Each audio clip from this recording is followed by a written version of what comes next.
first of all, don't panic. And obviously for all of you in this room, you've actually already found the right place. Because ADHD Richmond is just an incredible organisation. I am truly impressed by all the voluntary organisations that I work with locally. This is to me one of the most helpful and most integrated for parents, and I know that you have a handbook for parents and all the work that you do. So for any family that lives in Richmond or the child has ADHD and you are fortunate enough to be watching this video or obviously to be involved in any way, it's a really, really fantastic organisation locally. This is the national organisation for ADHD Information Service as well. And then who do you go to? So maybe you've read the website, but you're like, well, what do I do? Well, still, what do I do now? Well, as I've said, there's independent support, both local and national. And this is also something that I often refer families to, the education charities. And they're in every local area. There should be a parent partnership service or network, and they keep changing the names of what this actual organisation is. But I have found that if you Google parent partnership service and then you put in the borough where you pay your council tax to, they will come up with something like this SENIDAS, a special educational needs disability service, and that is a really good go-to for wherever you are in the country. There should be someone locally that can support you or put you in the right direction. And obviously this is the one for Richmond. And then this is other thing that's another sort of buzzword that's come up recently, this word local offer, which is what the local councils now offer. So again, if you go to the people that you pay your council tax to and you type in your local offer, within that there will be all sorts of amazing support packages and advice for parents and places to go for whatever disability or concern you may have. And obviously, for example, support strategies and sort of courses such as 1, 2, 3 Magic, which is a sort of the sort of go-to course for behaviour management for children with ADHD or possible ADHD. And if you want any child, the concept of a countdown really does work. And I think Val, you run 1, 2, 3 Magic locally? The next one's starting in November if anybody's interested. So let us know. It's all on the website. And there's also a book, isn't there? You can Google and get a book just around that to help. We would heartily recommend that you come along on the course rather than just doing the book, only because it's easier to do it systematically and efficiently. Yes, indeed. Okay, so who to go to? So also you can go to your GP, so you have concerns about your child and you'd like an assessment for ADHD. You can discuss it with your school, and the question is, well, who do you discuss it with? Well, you could go to your class teacher. In every school there is somebody called a SENCO, that's a Special Educational Needs Coordinator, and every state school has an allocated educational psychologist, and also there should be a school nurse that's linked if there is a state school. And certainly in Richmond, the Educational Psychology Service have let it be known that they would be happy for parents to contact the Educational Psychology Service independently. They can't assess your child, that has to be funded through the school, but they are happy to have a conversation with you. So if you have a concern about your child around their educational behaviour, you can find out by ringing the local council or asking the school, find out the name of the educational psychologist allocated to your school, and you can have a discussion with them about your concerns. If you have a private school, then you would have to fund an educational psychologist yourself. And then other professionals who know your child. So most children are, they're going to do clubs. They may have a childminder, swimming teacher. So other people that may work, and just sort of say, well, what do you think? And think about how do the child behave when they're with them. And again, it's obviously looking for the local offer for parent support strategies if you want to just look at sort of behaviour support to start with, or as well as. And then I'm not sure, but I'm sure that most local authorities have this thing now called a single point of access, which is like a one-stop shop. If you have a concern about your child, you can make a referral yourself as a parent. So again, if you type in the single point of access when you've accessed the local authority website, and then there's a referral form for parents. There's certainly one for Richmond and Kingston, and I'm not sure if there's one for Surrey or not. But you can actually put a request in, and in fact you can actually make your own self-referral into CAMS, into Richmond and Kingston.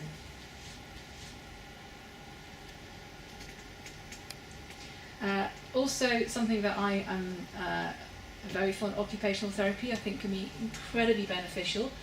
An occupational therapist, if you're through a state school, their school can make a referral or a GP can refer, and they can work on some of the hyperactivity and attention difficulties that your child may have. So they can work on behaviours. You don't need a diagnosis for that. And then an educational psychologist. So I touched on educational psychologists. Educational psychologists are there to support children that have difficulties in school, both academic and behavioural. And they are very highly trained, highly skilled professionals. As I said, in the state schools they are linked with the schools, and the schools can speak to the educational psychologists who will come regularly into the school, and they can seek advice from them. And sometimes they can put forward the child for assessment, or you could pay or commission an educational psychology assessment privately.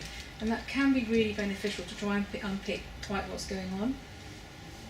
And then I believe omega-3 is the only medication that has some evidence behind it to actually have shown to be of benefit for children who have symptoms of ADHD.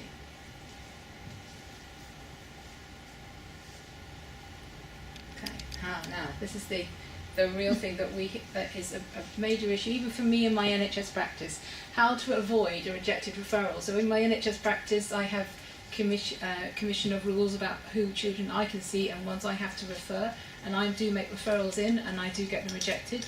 So this is something that's very close to my heart, is trying to obviously avoid that rejected referral, that heart sink when someone says to you, oh, didn't fit criteria. So are you talking about HCP here? No. This is just a generic referral in to have your child assessed. Right. Yeah. But some of this would still be relevant for an education, health and care plan. So that's a good question. So the first thing is good information.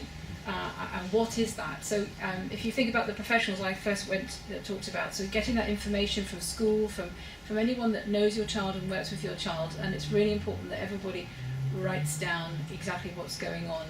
Certainly if the referral goes into CAMHS and they accept you for a potential assessment, they will send out questionnaires, and they have to be really filled in a really detailed fashion. But certainly the more information that can be provided, the better. And that information needs to come from parents, and it needs to come from school, or obviously a much younger child it could be nursery. And also to think when you're writing about the information, what's that impact on the child and the family? Obviously for some children with ADHD, the impact on the child and the family is absolutely huge, and also siblings as well. And also often they like to know what strategies have been tried. So if you just think about my other slides of things I've suggested, so things like the occupational therapy, the 1, 2, 3 magic, all those sorts of things, or education strategies, that's the really important thing for a school to be thinking about if they're writing a referral in, is what have they tried already? What kind of basic strategies have they used? For example, putting the child at the front, moving sit cushions, fiddle toys. Most of the state schools should have a very good understanding of how to support a child who has potential hyperactivity or inattention.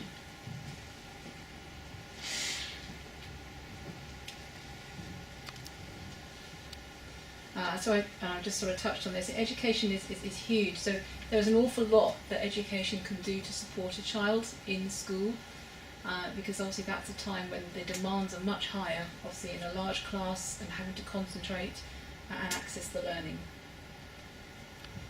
And I'm going to touch briefly on this, and we'll come back to this triangle, which I think is a really important triangle. So it talks about the basics of a central nervous system and the sensory needs, and then and how it impacts right up to cognition and intellect. And you can see up here, so attention centre function is is quite high up, but obviously has a huge impact on all of these aspects of development and how a child learns. This is a very good piece of bedtime reading as well for anyone that's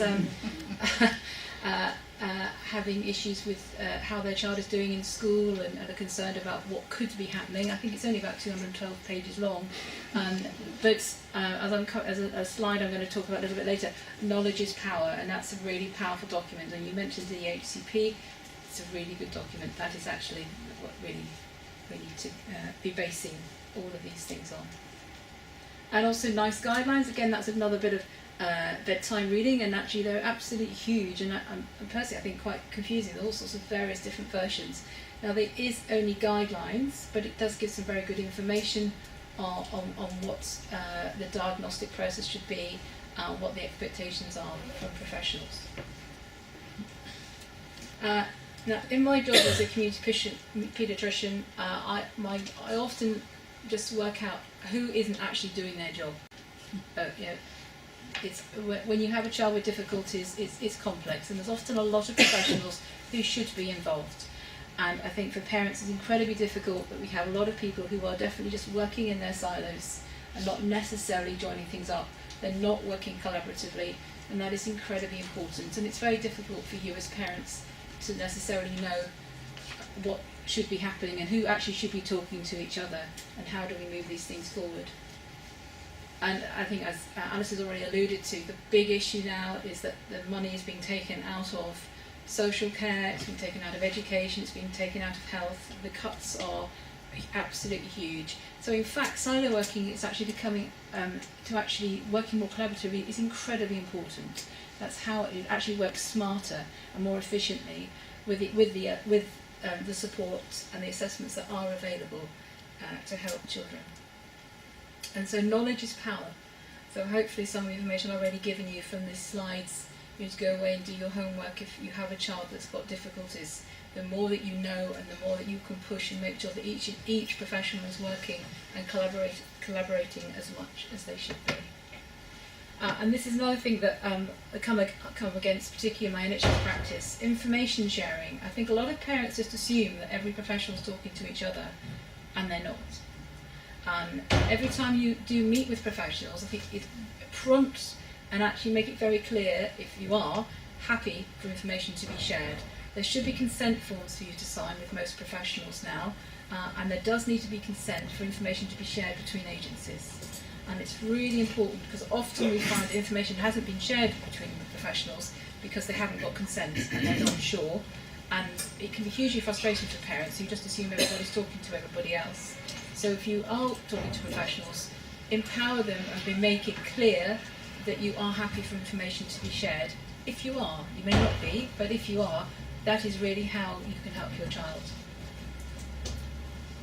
Now this is another issue. Is it ADHD? There are very few children, I think, that have pure ADHD.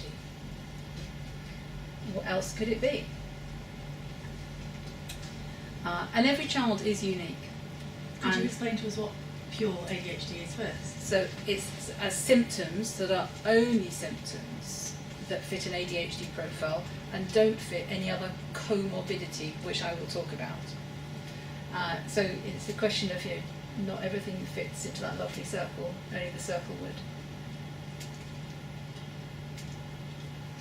So, and this is so important, the diagnosis and joining it all together and making it sense, and making sure that for each child you have the right support for that child.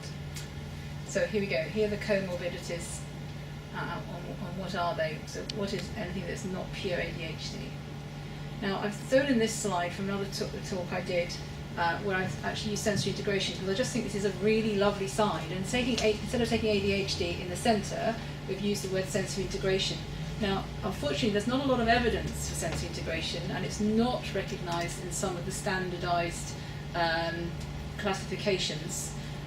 But it's a very nice circle here to just look at what else could things be. So, children with sensory integration often have ADHD, but we have oppositional defiance, specific learning difficulties, autistic spectrum disorder, anxiety, Tourette's, OCD, developmental coordination disorder, a child that's gifted, which isn't necessarily a diagnosis, ADD, auditory processing, and depression. And that's not necessarily a comprehensive list, but it's absolutely huge. So just coming back to this triangle of learning, we think of the sensory profile, all the things that may not work for you. So you could have a clumsy child, which I will come on to expand a little bit more. Ocular motor control, so a child who has struggles with their visual tracking, for example. Someone who has trouble with visual spatial perception. And obviously we've got the attention, and we've got auditory language skills there. issues with daily living activities and behaviour. And then right at the top, the expectation of academic learning. So many things that can impact on a child. So this is obviously a very common disorder, which I think I heard in conversation beforehand, autistic spectrum disorder, and there's a very strong crossover between children who are on the autistic spectrum disorder and children who have ADHD. But they are separate diagnoses, and their presentations can be very, very different. So developmental coordination disorder. Now this used to be called dyspraxia, and now the word dyspraxia is used just to describe more of the motor coordination difficulties. And if a child also has ADHD, then it can be, some people use the acronym DAMP, but that is not recognised again in the classifications. But again, children with ADHD, there is a link with children who are seen as clumsy or have difficulty with coordination. Not all, by any means, but some children. Now, this is another issue that really needs to be teased out with a child that has ADHD, and why I've been talking about education and educational psychologists. A child may have learning difficulties. They may have a overall global learning difficulty, or they may have specific learning difficulties, and they sometimes need to be looked at. So, for example, the child could have problems with visual or auditory processing. They could have issues with working memory, and they could have issues with processing speed. And that can really impact on a child who may not seem to be doing very well in school, but when they actually have an educational psychology assessment, they can actually be shown to have a very high IQ. And it can be really, really frustrating for these children, and they have so much potential.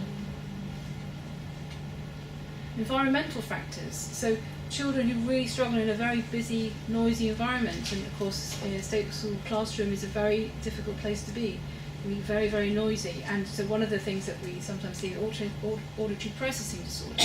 The child who, if there's too many sounds, doesn't know which sound to prioritise, or can be very startled by loud sounds or very distracted by them.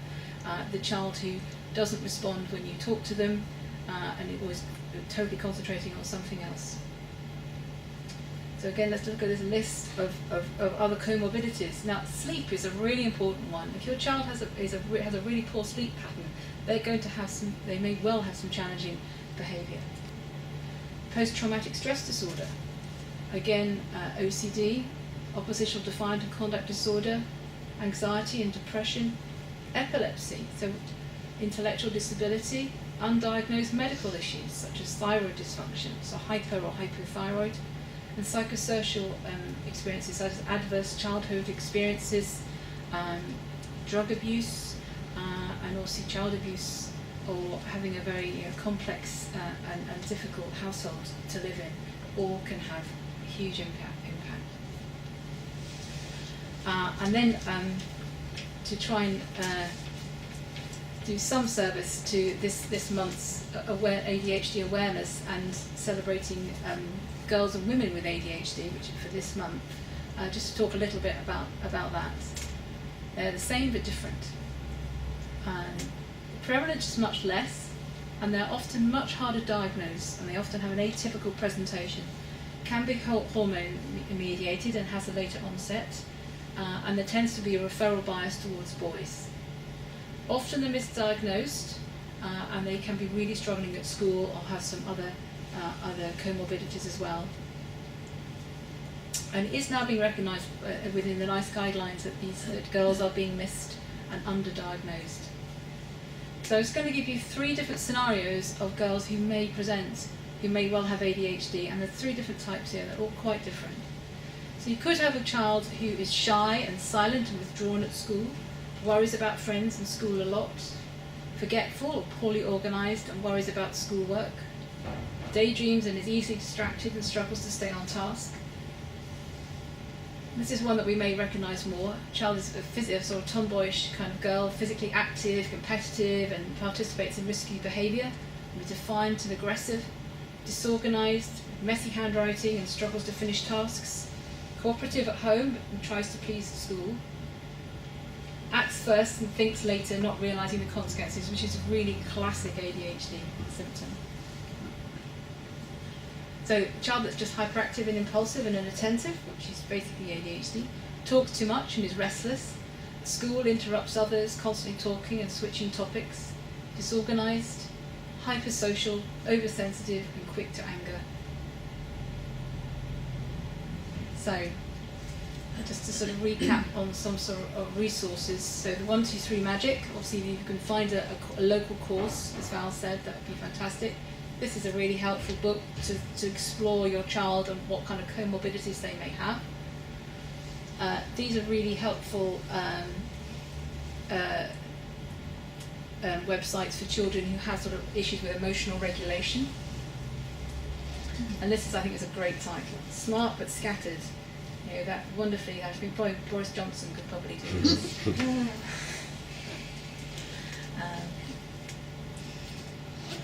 And it is getting harder and harder out there with touch. It's about the lack of resources now. So the more that you can take on yourself, the understanding of what needs to be done and understanding how to push and how to coordinate the professionals that are working with your child, the more important it can be. So seek help from all the sources that you can. Gather good information, encourage information to be shared. All children and young people are unique, and they can all be helped. Knowledge is power.